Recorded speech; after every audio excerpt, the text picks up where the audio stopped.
For those that have not been here before, typically each month we get together and do some networking, either in a large group or small group. But we've had such a giant turnout and positive response to speakers that about every quarter we try to get somebody in to speak.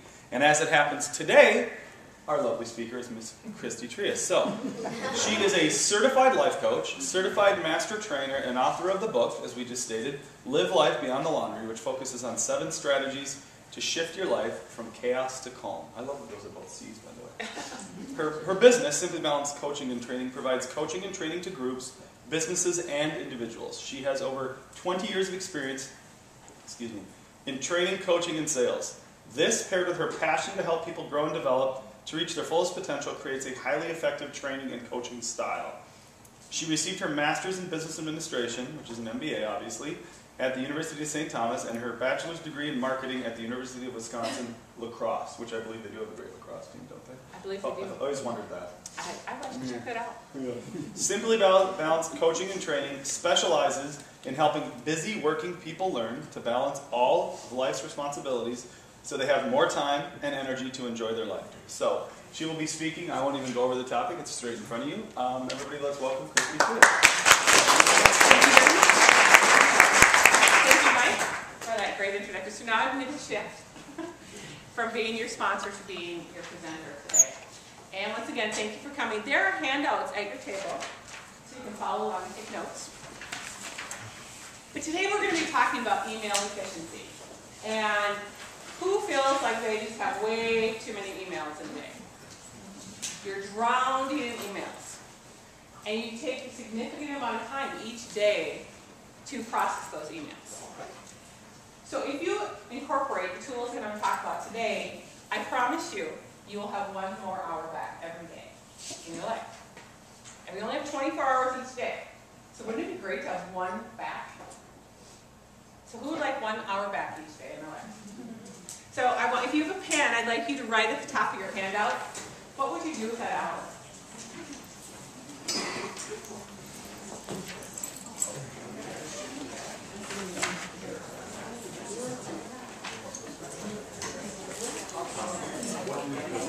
What would you do with your hour? Just quickly.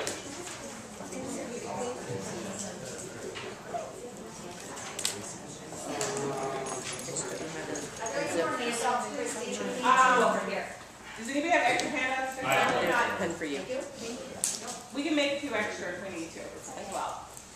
Anybody else need a handout? Okay. Okay. Great. Perfect amount. So what could you do with an extra hour? Just a few people throw that out. Say that again? Pinterest crafts. We had a weekend of Pinterest recipes last weekend in our house. Yeah. What else would somebody do? Exercise more. Play with the kids. Play with the kids. Read. Get ahead of the laundry. Get ahead of the laundry. Yeah. What you got, Scott? There's so much that we can do with that 1 extra hour. So if you incorporate the tools that we talked about today, you will have that. What bothers you most about email? Too much junk. Too much junk. You get the same email 4 times. Yeah, they're not even personalized anymore. You, Sonia? So many of them require something else to do. Yeah. So you put it to the side and get to the next email, and answer all those, and you totally forget you had that one that required something Yes. to do. They just get buried in this glut, this big mountain of email. Exactly. What else do we dislike about email? When people send emails 1 sentence and they just call you. Yeah, sometimes we should just pick up the phone. We've kind of forgotten what a phone is in some cases. And it actually saves a lot of time. Just pick the phone. That's one of the ways you're going to get your hour back. Is instead of taking that 15, 20 minutes to compose that stressful email, pick up the phone, it'll take 30 seconds. Because there's a lot of emails we agonize over. Oh, is this right? Should I put these words? It creates excess. Because it's easy to miscommunicate with email. Very easy. Misconstrue it. What I said may not be what you read. And it can create issues. And we'll talk a little bit more about that. So what else do you not like about email?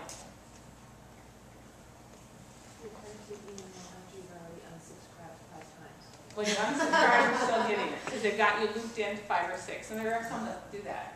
This morning in my inbox, and I unsubscribe all the time, I counted because I was doing this presentation today, I deleted 50 emails.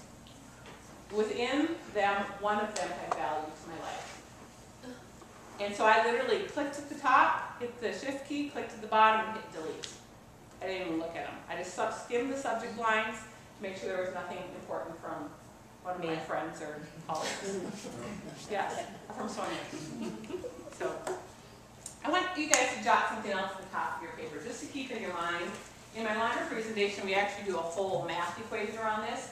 But I want you to write down, how many emails do you send each day? Just roughly.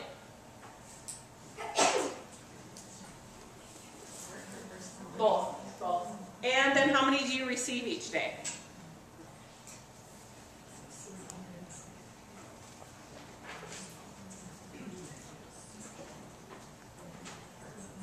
This number is so big quite often that people, when I do my full training, they'll find that they can save 40, some people 40 to 60 hours a year they spend emailing.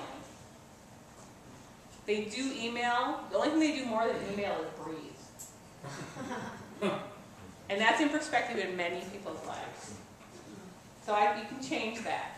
So the numbers that you wrote down, you can reduce that by 20% when you use these tools. And they're very easy tools to use. So we're going to kind of look at our statistics here.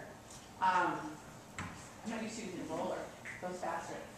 These statistics are quite amazing. There's 294 billion email messages sent per day. That means that 2.8 million emails are sent every second. It's estimated that 90% of these millions and trillions of messages are spam and viruses. Isn't that amazing? I mean, what a waste of time and energy, and there's a lot of bored people in the world, so they go make those viruses. But today, what we're going to learn to do is to minimize email stress and information overload. We are going to cut your email by 20%. That's where you're going to get your at least an hour back every day.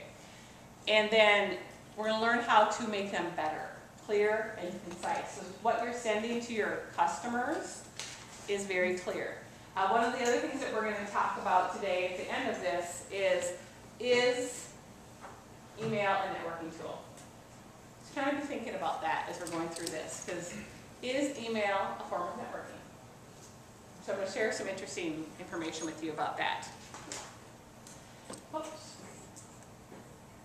This is just, I'm not used to rolling, I'm sorry. I'll click. So, how it looks is, for every 5 emails you send, 3 come back to you. So we're going to learn how to use a toolbox to make sure you're sending emails that add value. Because for every 5 you send, 3 come back. What people like to do, because people love to feel like they accomplished stuff. They check it off, get it done. Check it off, get it done. So what they do, and I used to do this, but after I learned this tool, I stopped doing it. Because I had this huge sense of gratification. Open up my send box and go, yay me, I sent 50 emails today. What I was doing is I was sending incomplete emails, but it gave me this sense of gratification that, oh, it's getting stuff done, getting stuff done. Well, I should have finished it before I sent it, because then I would have had all those 3 come back saying, well, I have a question on this. I'm not understanding this. So we're going to learn how to send less emails, so you can lower that number. Because when you just send 1 less email, you lower the whole quantity that you send by 12%. So just 1. And what we're going to learn through the toolbox,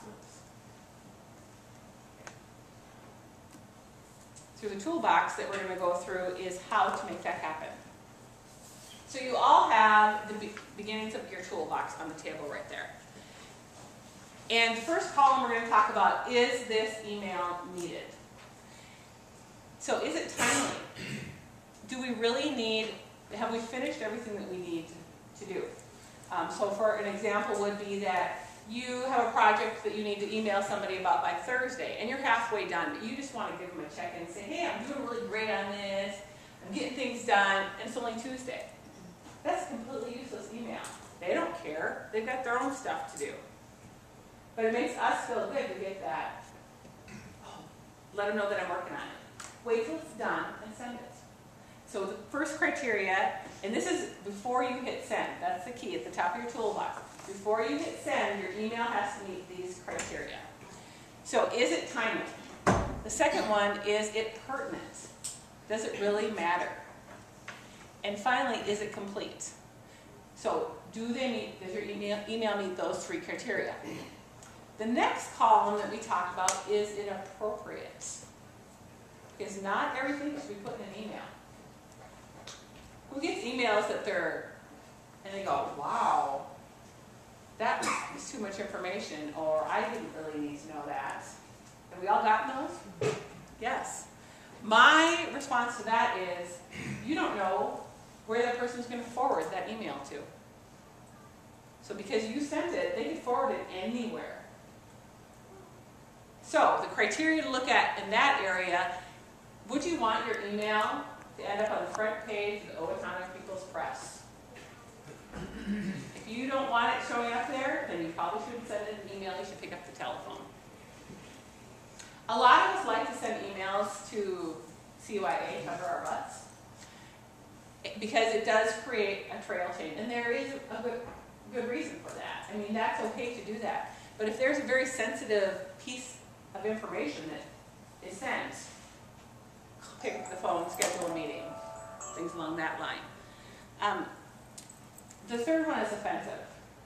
There's all the joke email. I think companies have really reined back, and there's a lot of policies. But I have heard stories in this town of people being fired because of sending joke emails around work. People just don't have time for those. I have a friend that sends me probably 10 a week, and I just don't have it in my heart to say, please stop sending those. But I just delete. They're part of my 50 deletes. I don't even read them. And so think about those before you send.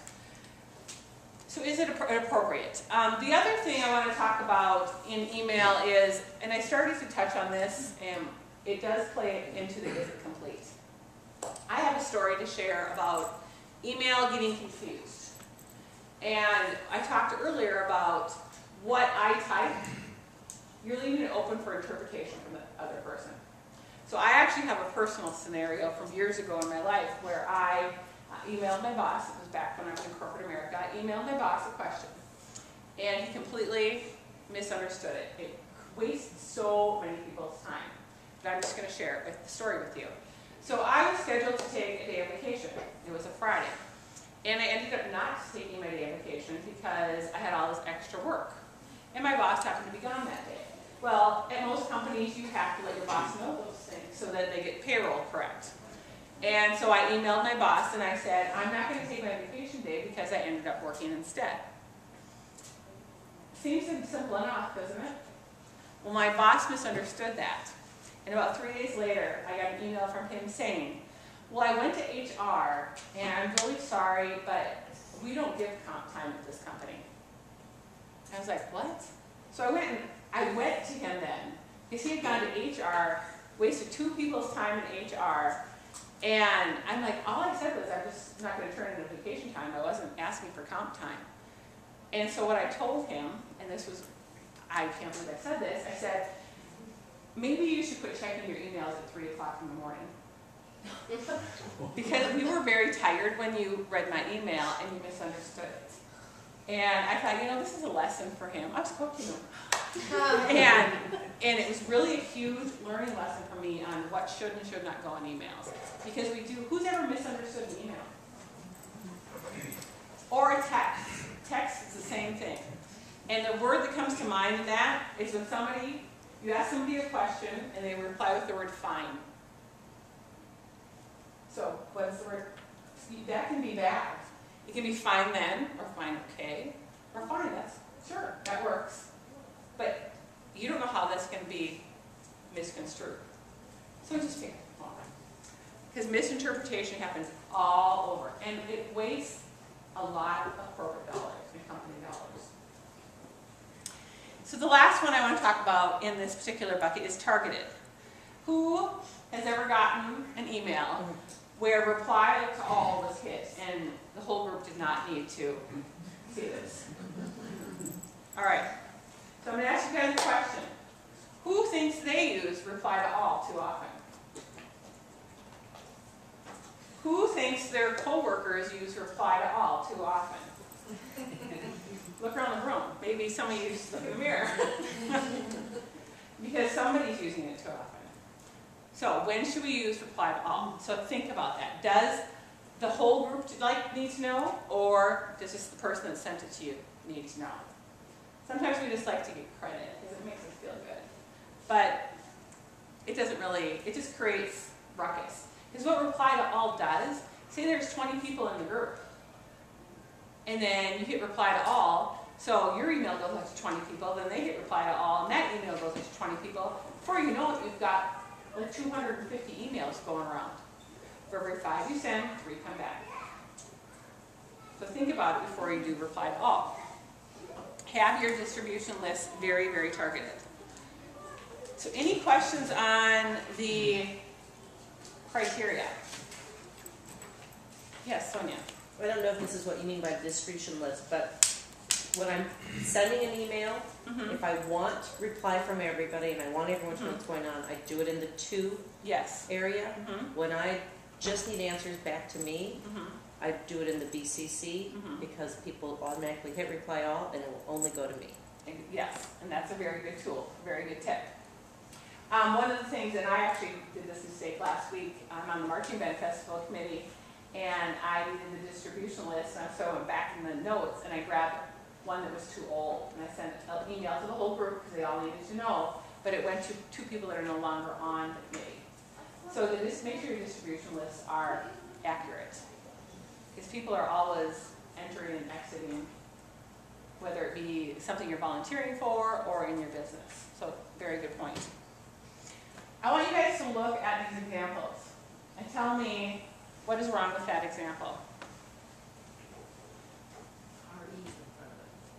Yes, that's not good.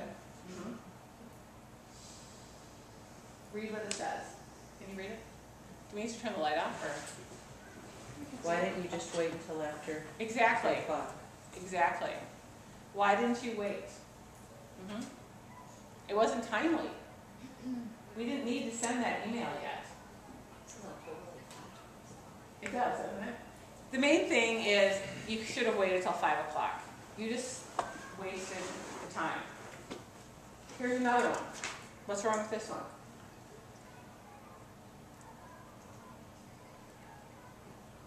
There's not a period after 34,000. Did it have to go to the Angelica sales team? No, it did not. It was do not go to everybody. Yes. And this one right here. What's wrong with this one?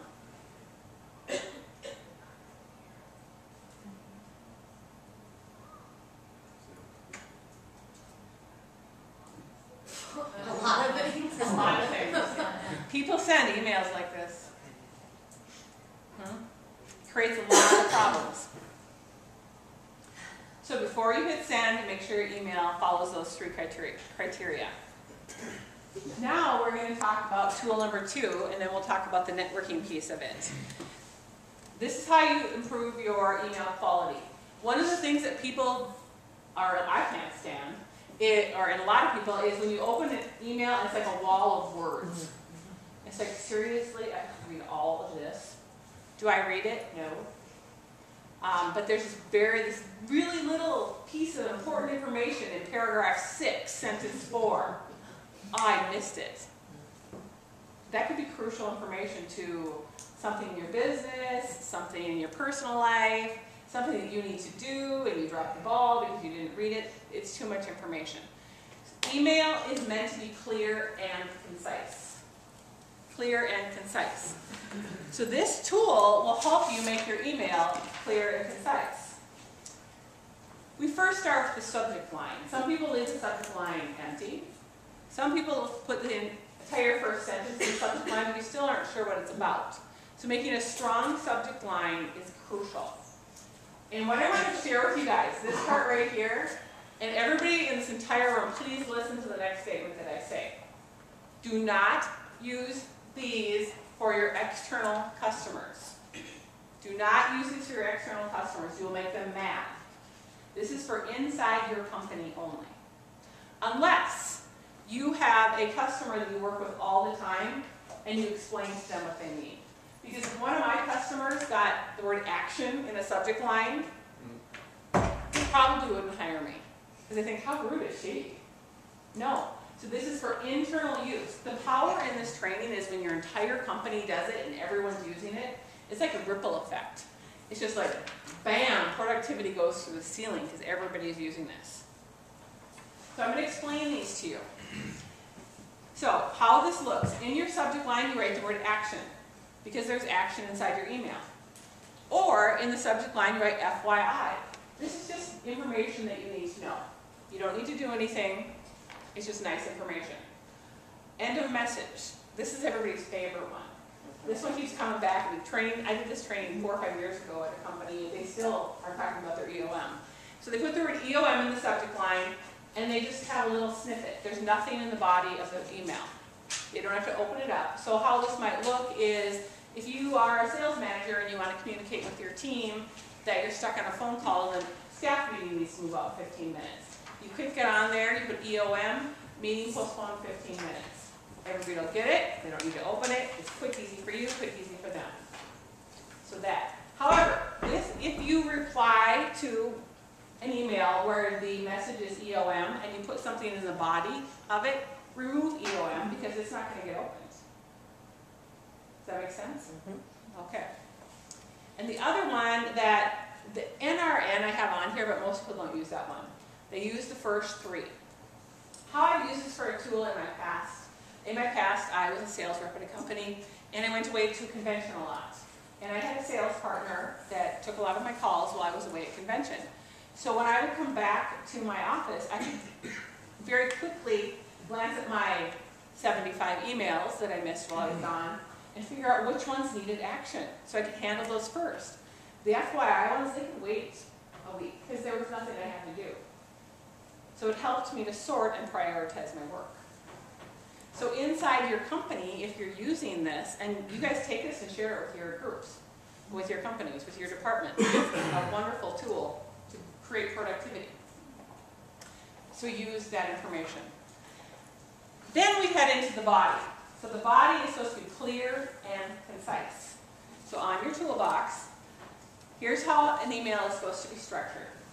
A nice, warm, fuzzy greeting. Hi, hope you had a great weekend. You don't have to, that one's optional, but just a nice, warm, fuzzy greeting. And then in the body, the specific action that they need to do. Tell them what they need to do right away. The middle part, the background. If they need to know background information about the project, tell them the background. Short, concise. Bullets are good in email. You don't have to have complete sentences, bullets.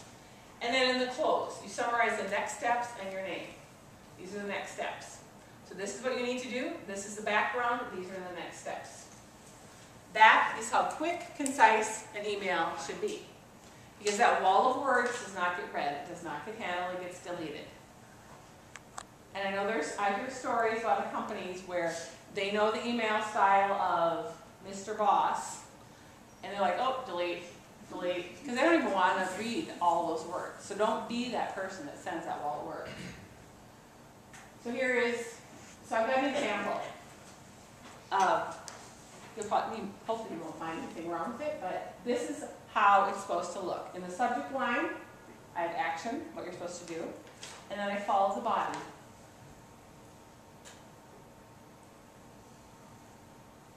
This is an email that gets results. It gets handled, people open it, they do it, check it off, get it done. Very rarely, this is an email actually that I've used a lot in my past. Very rarely did I get questions. Very rarely did people reply to it, they just did it. It got done. So you send 5, for every 5 you send, 3 come back. So if you send a quality email, it's going to lower your volume. All right. Now I want to, so any questions on the toolbox? Anybody has? If you have any after, please feel free to, or if something occurs to you 2 hours from now, drop me an email and ask me, because I want to make sure that everybody understands this, and I'm completely fine with that. Now we're going to shift into email networking. Is email networking? What do you guys think? No? Some no's, some yeses. Is it a tool for networking? Yes. Yes. Some people feel that email is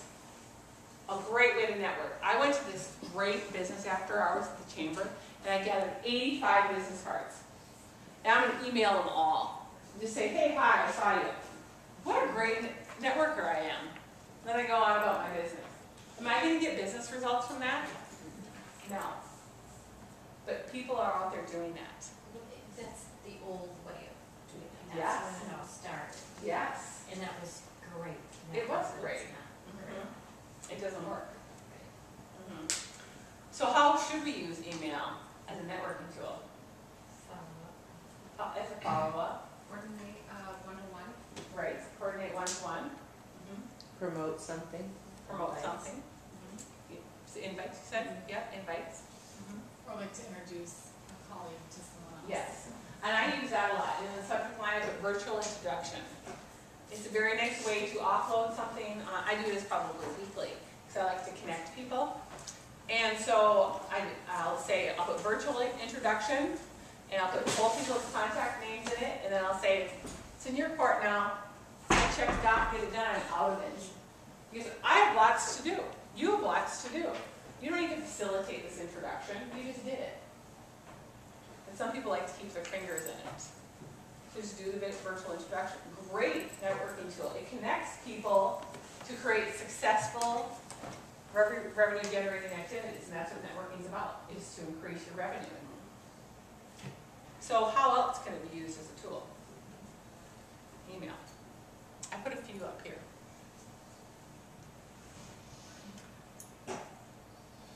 That initial scheduling of a meeting.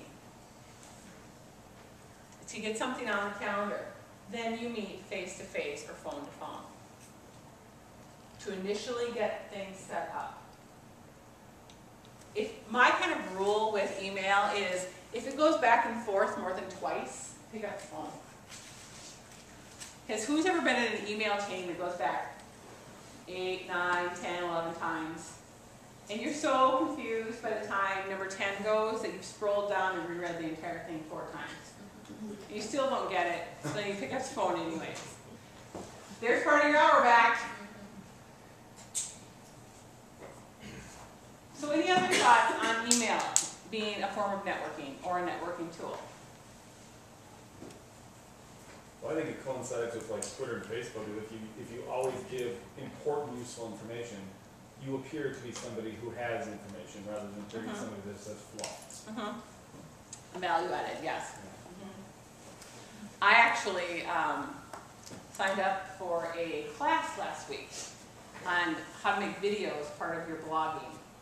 And I thought, oh, this looks like a good class. It was like a virtual class. And I signed up for it. This lady emailed me, and I am not joking. I get 10 emails a day from her trying to sell me stuff. I unsubscribed so fast. It was crazy. And that's right there. Is it value added? Is it worth my time? No, that's not worth my time. Yes. So it serves a purpose. When companies have this training, I'll quite often in 6 months call them back and I'll say, hey, what's sticking? The things that stick through this training is EOM, action, FYI, in the subject line. And the other one I hear is, you know, I just pick up the phone more often. It's amazing. I do that probably twice a week. I'll hit reply and I'll start this little greeting. I'm like, oh, this is going to take me way too long to write. So I pick up the phone 2 minutes later and dump the conversation. Check it off, get it done. And so that, because we've turned into, it's a security blanket. And it's allowed us, email has allowed us to feel very productive. But productive does not, busy does not equal productive. And email allows us to be really busy. With that said, email has a lot of value. And it is a great, great communication tool. I mean, I have people where occasionally I'll have somebody on a committee that I have to call back or call. And I know if I get on the phone with them, it's going to be an hour-long conversation. And, oh, I want to catch up, but I don't have that hour at that moment, so I'll send a quick little email. So it does save time to send email. But make sure it hits that 3 criteria in the toolbox. Make sure it's needed, make sure it's appropriate, and make sure it's targeted. So this is the beginning of the email toolbox. And I just want to quick talk about email etiquette. Because email etiquette is important, and many of us, Every time. yes, Oh, we've all heard email etiquette, but it's a nice refresher. Reminders and refreshers are good. So I just have a few up here. Who can tell me what that third one down says? Is that not so busy? Not so bright. Not so bright, yes. And I'm completely serious, I have had to coach somebody that you cannot use texting and emails in a professional setting to business people. I've had to do that twice.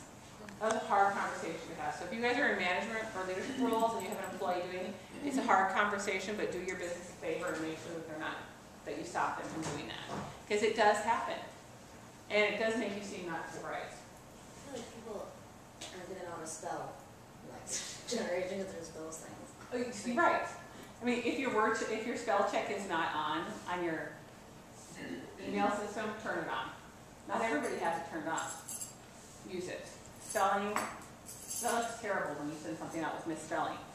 So all capitals makes you sound like you're shouting. All small letters makes it sound confusing. People can't decipher it.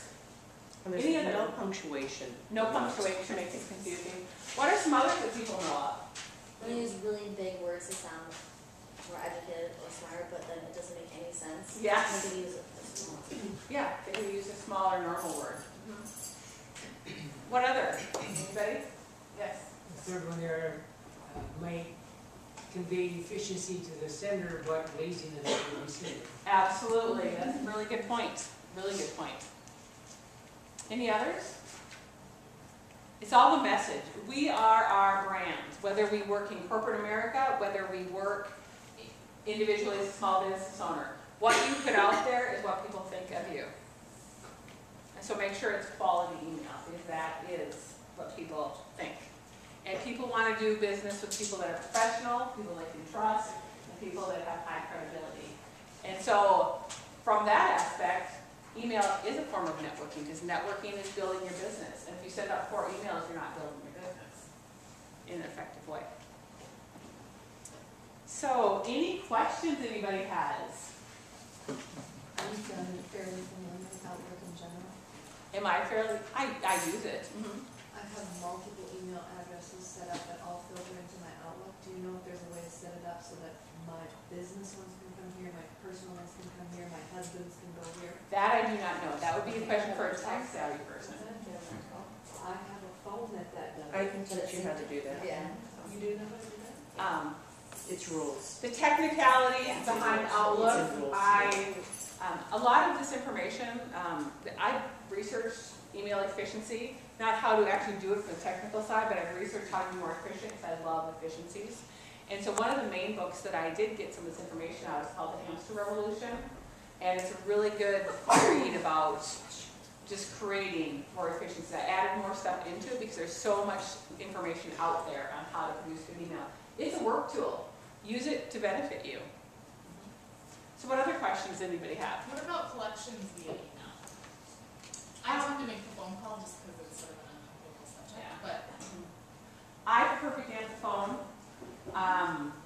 If it's the initial one, maybe that would be okay. But if it's continuous, I probably would not think that would be the best way to do it.